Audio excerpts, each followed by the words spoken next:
porque dele, por ele, para ele são todas as coisas. Meus irmãos, recebam todos a paz do Senhor, amém? Vamos abrir o nosso exemplar bíblico no texto áureo da Santa Ceia, 1 aos Coríntios, capítulo 11.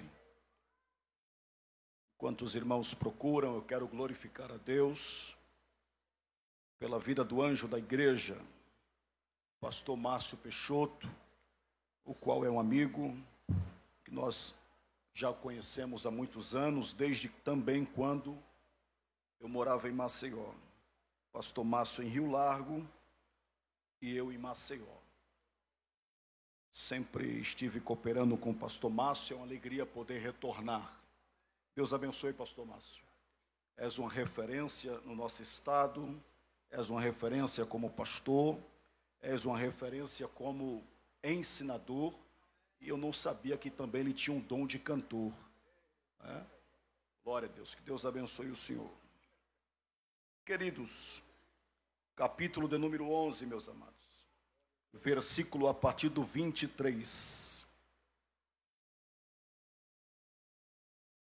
Porque eu receber do Senhor o que também vos ensinei, que o Senhor Jesus, na noite em que foi traído, tomou o pão, e tendo dado graças, o partiu e disse: tomai e comei, isto é o meu corpo que é partido por vós, fazei isto em memória de mim.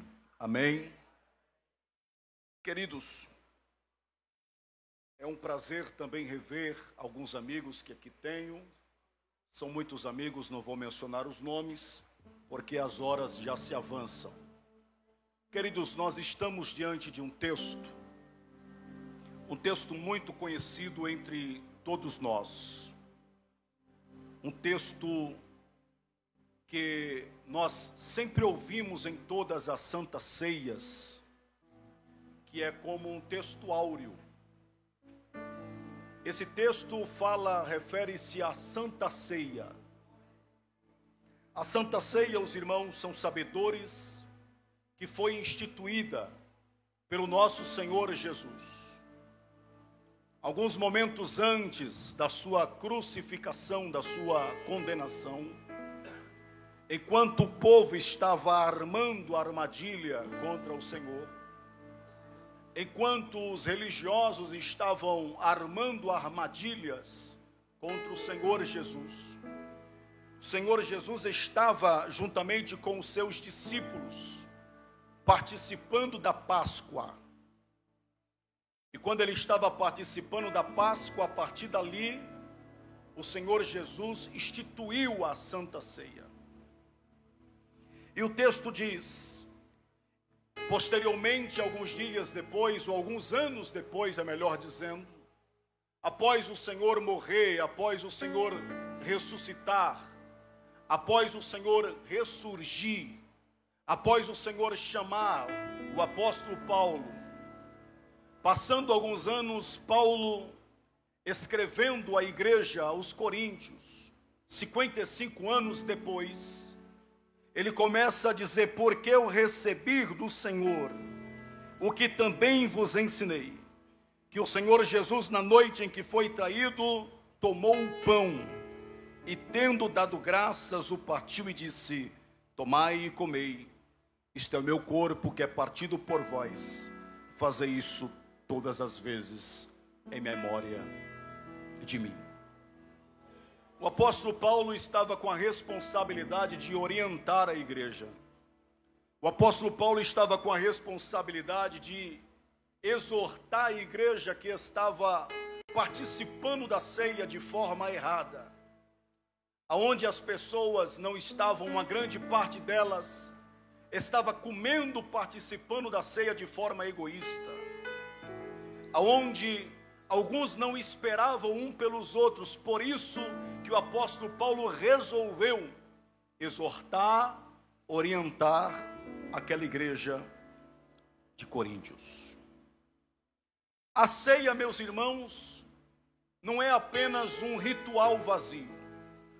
A Santa Ceia não é apenas uma tradição, como muitos têm a Santa Ceia como um ritual, como uma tradição. Muitos têm praticamente o costume somente de participar da Santa Ceia. Mas a Santa Ceia é muito mais do que uma tradição. A Santa Ceia é muito mais do que um ritual. A Santa Ceia é muito mais do que um costume. A Santa Ceia, irmãos, é lembrar do Calvário.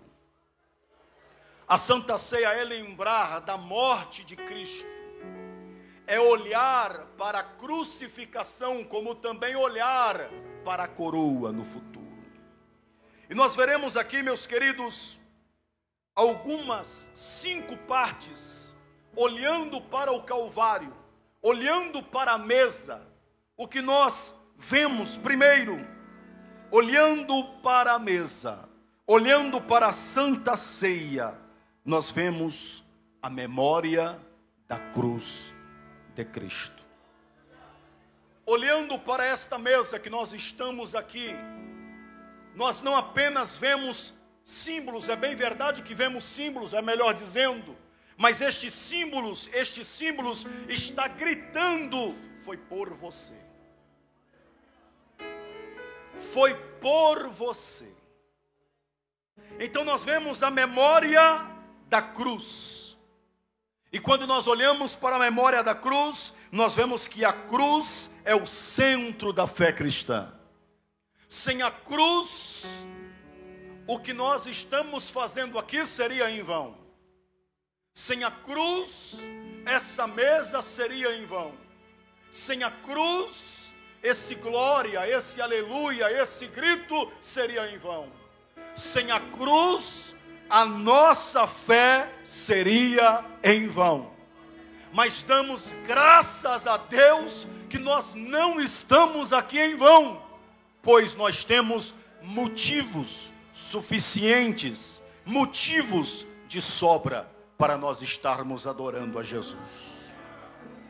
Quando nós olhamos para a cruz e vemos que a cruz é o centro da fé cristã, nós lembramos que a cruz é o lugar de redenção. Eu vou repetir mais uma vez. Quando nós olhamos para a cruz e vemos que a cruz nos lembra a morte de Cristo, nós lembramos que a cruz é o lugar de redenção. Na cruz, Jesus pagou o preço dos nossos pecados. Na cruz, Jesus pagou o preço de todos os pecados de toda a humanidade, de todas as raças, cores, etnias. Foi na cruz. Sem a cruz, o preço não teria sido pago. Sem a cruz, o preço não seria pago e não haveria salvação. Mas por causa da cruz, o preço foi pago. E por causa da cruz, nós temos a salvação. Efésios capítulo de número 1 e versículo de número 7. Em que temos a redenção pelo seu sangue, a remissão dos nossos pecados. Segundo, porque a cruz é o centro da nossa fé, porque a cruz revela o amor de Deus a toda a humanidade. Nos diz a Bíblia, meus irmãos, em João capítulo 3 e versículo 16, os irmãos já conhecem o texto, porque Deus amou o mundo de tal maneira, porque deu o seu único Filho, para que todo o que nele crê não pereça, mas tenha a vida eterna. Ela não é só um símbolo de dor. A cruz, ela também é um símbolo de amor. Quando nós olhamos para a cruz, nós lembramos de dores, sofrimento, condenação, crucificação. Mas ao mesmo tempo que olhando para a cruz, vemos as dores que o nosso Cristo passou, vemos o sofrimento que o nosso Mestre passou, nós também lembramos do seu grande e imenso amor pela humanidade. O maior amor já demonstrado em todos os tempos foi o amor de Jesus naquela cruz. Não existe amor maior, não existe amor que pode ser comparado ao amor do nosso Senhor Jesus Cristo naquela cruz do Calvário.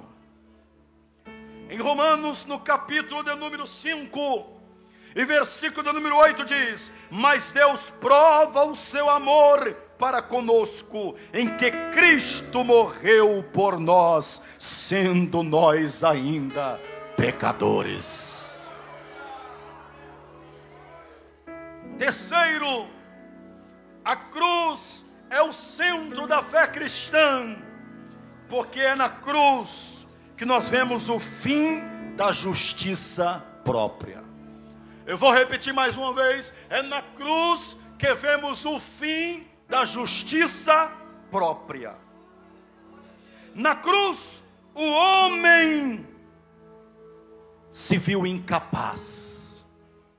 Na cruz, olhando para a cruz, eu me vejo incapaz. Se não fosse a morte de Cristo, eu ser salvo por causa das minhas habilidades, por causa das minhas experiências, por causa das minhas ações, por causa das minhas obras. Ai de mim, se não fosse a cruz, ai de mim, se não fosse a morte de Jesus. Sabe por quê? Eu sou incapaz. Qualquer pessoa seria incapaz, por causa dos pecados, das falhas, dos erros. Quem não lembra, irmãos, quando no livro do Apocalipse, no capítulo 5, quem é digno de abrir o livro e desatar os seus 7 selos, e ninguém foi encontrado, e ninguém foi achado digno de abrir o livro e desatar os seus 7 selos, e João chorava muito. Mas um dos anciãos, os 24 anciãos representam a igreja, aqueles que experimentaram a remissão dos pecados, aqueles que experimentaram o sangue do Cordeiro, e por causa do sangue do Cordeiro que nos concede, que nos concederá a oportunidade, o privilégio de nós estarmos com Cristo, diz: alguém é digno de abrir o livro e desatar os seus 7 selos.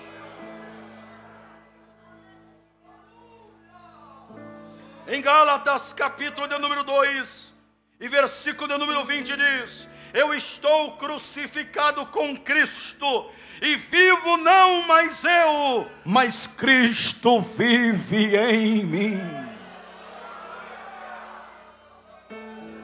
Quarto, a cruz é o centro da fé cristã, porque a cruz aponta, é o ponto de reconciliação entre Deus com o homem. Os irmãos sabem que por causa do pecado original, o homem se distanciou de Deus. E através da cruz de Cristo, teve essa reconciliação. Trouxe de volta a oportunidade de ter a comunhão. Ele destrói a barreira do pecado e nos reconcilia com o Pai. Ele destruiu a barreira do pecado, vou repetir mais uma vez: ele destruiu a barreira do pecado e nos reconciliou com o Pai. Se não fosse a cruz, não teríamos como ter sido reconciliados. Aleluia. A Bíblia diz em Colossenses, no capítulo 1 e no versículo 20, e que, havendo feito a paz pelo sangue da sua cruz, por meio dele, reconciliasse consigo mesmo todas as coisas. Irmãos, eu não sou muito disso, mas olha para o teu irmão e diga: sabe por que você está tendo o privilégio de participar desta ceia? Sabe por que você está tendo a oportunidade, o privilégio de estar participando e adorando ao nosso Senhor Jesus? Porque foi através da cruz, foi através da sua morte, que Ele nos reconciliou novamente com o Pai.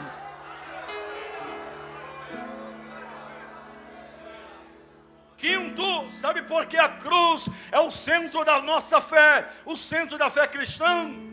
Porque através da cruz, a cruz anuncia a vitória final da igreja. A cruz anuncia a vitória final do povo escolhido de Deus. Aleluia. Eu vou repetir mais uma vez, porque talvez você não entendeu. É através da cruz, quando Jesus estava morrendo, e quando Jesus morreu e disse: tetelestai, está consumado, está pago. Era ali, estava começando, ali Jesus estava proclamando a vitória da igreja, anunciando a vitória da igreja.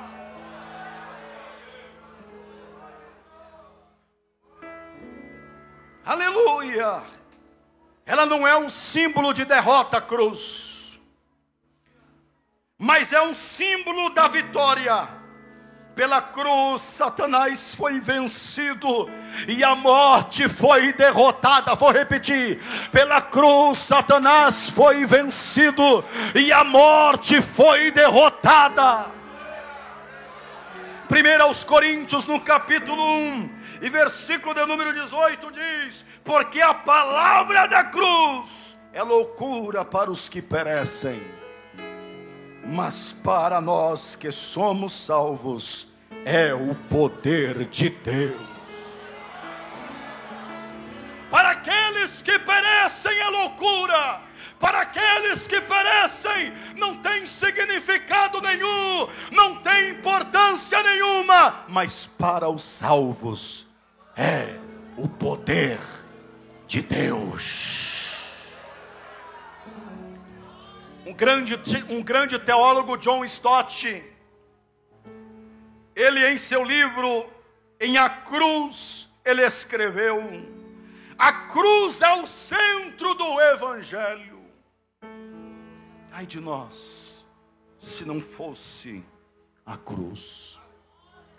A cruz é tão importante, meus queridos, que o apóstolo Paulo, em Gálatas capítulo 6 e versículo 14, ele diz: longe esteja de mim gloriar-me a não ser na cruz do nosso Senhor Jesus Cristo. E olha que ele tinha motivo, se é que possamos olhar pela ótica humana, para se gloriar. Era uma pessoa culta, era uma pessoa poliglota, era alguém estudado, com capacidade, com tamanha inteligência. Mas Paulo, olhando para ele, diz: eu não tenho motivo nenhum para me gloriar.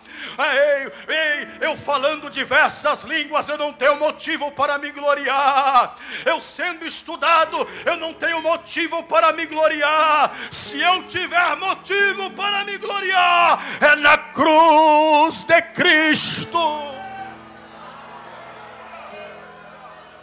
A cruz é o lugar onde o amor de Deus e a justiça se encontram.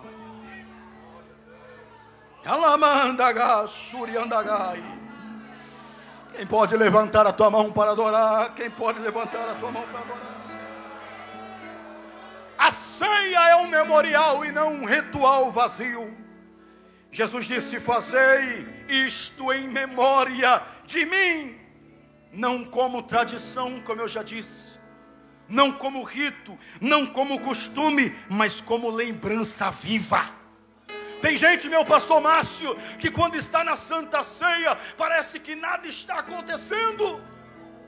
Parece que está em mais uma reunião de trabalho, em uma reunião de alguma empresa. Nós não estamos em uma reunião de trabalho. Nós não estamos em uma reunião qualquer. Nós estamos cercando a mesa do Senhor. em memória de mim, mas não em memória dele, ele morto, não em memória dele, ele morto, não, não, não, ele crucificado, não, mas em memória dele, sabendo que ele venceu a morte, ele venceu o inferno, a cruz apenas foi um meio para ele vencer a morte, o inferno. Então, se você está no melhor lugar do mundo, e se você está adorando Jesus vivo, levante a tua mão para adorar, levante a tua mão para glorificar, porque ele está vivo.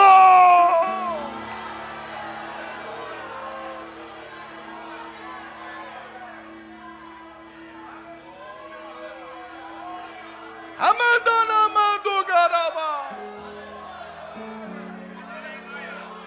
Amandu Mandaga Shurianaga. Como eu disse, cada pedaço de pão que você pegar, ou pedaço de pão que você pegar, o cálice, quando você pegar, é como tivesse um grito dizendo: foi por você, foi por amor a você, foi por amor a você. João Calvino, um dos maiores exegetas e teólogos, ele disse: a ceia é um espelho aonde contemplamos Jesus Cristo crucificado para nos livrar da condenação eterna.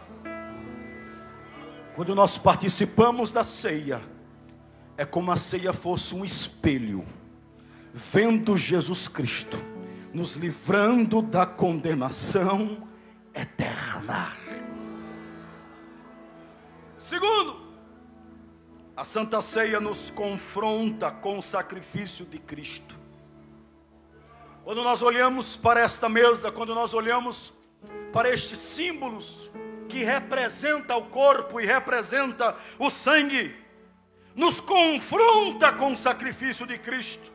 No capítulo 11, no versículo 24 e no versículo de número 25, o texto qual nós lemos: corpo partido, e partiu e disse: tomai e comei, isto é o meu corpo que é partido por vós, fazei isto em memória de mim, como sofrimento físico de Jesus Cristo. Em Isaías, o profeta Isaías, no capítulo 53 e no versículo de número 5 diz: ele foi ferido por nossas transgressões. Olha para mim, cada chaga, cada gota de sangue derramado naquela cruz, cada gota de sangue também derramado quando os soldados romanos davam chicotada em Jesus, cada pedaço de couro que arrancava do corpo do Senhor Jesus, foi por você, foi por mim, foi por nós. É o preço da nossa salvação, é o preço da nossa salvação. O sangue derramado, o sangue da nova aliança, o preço da redenção. Hebreus capítulo de número 9, escrito aos Hebreus, e no versículo 22 diz: sem derramamento de sangue não há remissão. Sabe por que teve remissão? Por causa do sangue derramado na cruz do Calvário. A nova aliança foi selada com o sangue inocente e perfeito e eterno do nosso Senhor Jesus Cristo. Charles Spurgeon, ele diz: se você quer ver o pecado, veja o Salvador sangrando. Se quer ver o amor, olha para o Calvário. Se você quer ver o seu pecado, olha para Cristo sangrando. Bendito seja Deus. Terceiro, por causa da hora, a Santa Ceia nos chama a comunhão Diga comigo, a Santa Ceia nos chama a comunhão com Cristo e com o corpo. Versículo de número 33. A comunhão vertical é uma comunhão com Deus, mas não tem como eu estar em comunhão com Deus, uma comunhão vertical, se eu não estiver em comunhão horizontal. Não tem como eu estar em comunhão com Deus, eu dizer que eu estou em comunhão com Deus, em uma comunhão vertical, e eu não estiver em comunhão horizontal com os meus irmãos. Eu estou em comunhão com Deus, mas não sento onde meu irmão senta, não converso com meu irmão, não tenho aproximação, intimidade, não quero conversa, não quero relacionamento, ou até mesmo uma palavra forte. Odeio ele, odeio ela. Eu não posso dizer que eu tenho comunhão com Deus se eu estiver nessa condição. Não tem como gostar do cabeça se você não gosta do corpo. Eu vou repetir mais uma vez. Não tem como não gostar, só gostar do cabeça e não gostar do corpo. Porque se você gosta do cabeça, que é Cristo, o cabeça da igreja, você também gostará do corpo de Cristo. A ceia é comunhão com o próprio Cristo. João capítulo 6, o pastor leu, e versículo de número 56. Quem come a minha carne e bebe o meu sangue, permanece em mim. Nós participamos da natureza. 2 de Pedro, no capítulo 1 e no versículo de número 4. A comunhão ela é horizontal, como eu disse, com todos os nossos irmãos. 1 aos Coríntios, no capítulo de número 10 e versículo 17. Porque nós, embora muitos, somos um só pão e um só corpo. Eu vou repetir mais uma vez. 1 aos Coríntios, capítulo 10, e versículo de número 17. Porque nós, embora muitos, somos um só pão, um só corpo. Não podemos ter comunhão com Cristo sem ter comunhão com a igreja. John Stott, ele fala: ninguém pode ter Cristo como cabeça sem aceitar a igreja como corpo. A ceia não é apenas pessoal, é uma celebração coletiva da nova família espiritual. Quarto, a Santa Ceia nos chama a examinar, a fazer um autoexame. E esse exame abrange um exame do coração, aonde Salmo 139 e verso de número 23 e 24, nós não adiantamos, irmão, tentar enganar, tentar transparecer ou mostrar uma coisa que nós não somos. Porque quando nós olhamos para nós mesmos, quando nós fazemos um autoexame, não tem como eu me enganar a mim mesmo, porque o nosso Deus conhece eu mais do que eu mesmo. O nosso Deus te conhece mais você do que você mesmo. Não tem como, nós devemos fazer um autoexame, um exame do coração. A ceia é momento de ajuste espiritual. A ceia é o momento de ajustar as coisas que estão fora do lugar. A ceia é o momento de nós refletirmos e melhorarmos cada dia mais. Que na próxima ceia eu possa estar melhor, que na próxima ceia eu possa estar mais crente, que na próxima ceia eu possa ser mais fiel a Deus. Oh, glória a Deus. De reconhecer. É o momento de reconhecer os nossos pecados na Santa Ceia. É o momento de nós olharmos para nós mesmos e reconhecermos os nossos pecados e pedirmos perdão para Deus, e nós melhorarmos e não cometermos mais os mesmos pecados, nós não transgredirmos mais com os mesmos erros. É um exame das atitudes, não é apenas estar na igreja, mas andar verdadeiramente com Deus. Não é apenas carregar uma Bíblia debaixo do braço, não é apenas vestir um terno bonito, uma gravata bonita, não é apenas pregar como eu estou pregando, não é apenas estar na porta como porteiro, não é apenas cantar como muitos cantaram, mas é de fato nós estarmos andando em comunhão com Deus. É de fato nós estarmos tendo um relacionamento com o nosso Criador. É de fato nós estarmos com aliança com o nosso Deus. Oh, bendito seja Deus.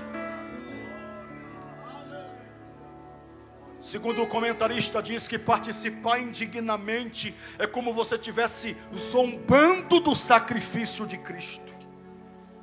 E vou repetir mais uma vez: participar da Santa Ceia como sem importância nenhuma, tanto faz como tanto fez, não tem reflexão, não tem autoexame, não tem desejo de melhorar, não tem desejo de ser mais fiel a Deus, como você estivesse zombando do sacrifício de Cristo. Martinho Lutero, ele fala: examinai a vós mesmo, não para encontrar mérito, mas para reconhecer as necessidades da graça. João Calvino, ele pega também a mesma linha e diz: o autoexame não é para afastar os fracos, mas para atrair os humildes e quebrantados à graça. O autoexame não é para te afastar da próxima ceia, mas é para você reconhecer a necessidade da graça, você reconhecer que precisa de Jesus, é você reconhecer que precisa de Cristo, pois sem Ele não tem como nós continuarmos seguindo avante, pois sem Cristo não tem como nós continuarmos andando para frente. Sabe por que você anda? Sabe por que você dá glória? Sabe por que você dá aleluia? É por causa de Cristo. Já estou acabando, meu pastor. A Santa Ceia aponta para a volta de Cristo. A Santa Ceia aponta para a volta de Cristo. Versículo de número 26. É uma celebração profética. Até que Ele venha. Até que Ele venha. Foi Paulo que disse isso, mas o próprio Senhor Jesus disse em diversas vezes que viria, que vai vir, que vai voltar, buscar os seus escolhidos. Anunciais a mortes até que Ele venha. É uma proclamação de esperança futura. Olha para mim aqui. Aqui tem sofrimento, aqui tem dor, aqui tem angústia, aqui tem perseguição, aqui tem traição. Mas deixa eu dizer uma notícia para você. É aqui na terra, é aqui enquanto nós estivermos vivendo e peregrinando aqui nessa terra. Mas você não é daqui, eu não sou daqui, nós não somos daqui. Em breve a última trombeta irá tocar e nós nos reuniremos com nosso Senhor Jesus nos ares. Quem acredita nisso, levante a tua mão, levante a tua mão, abra a tua boca para adorar.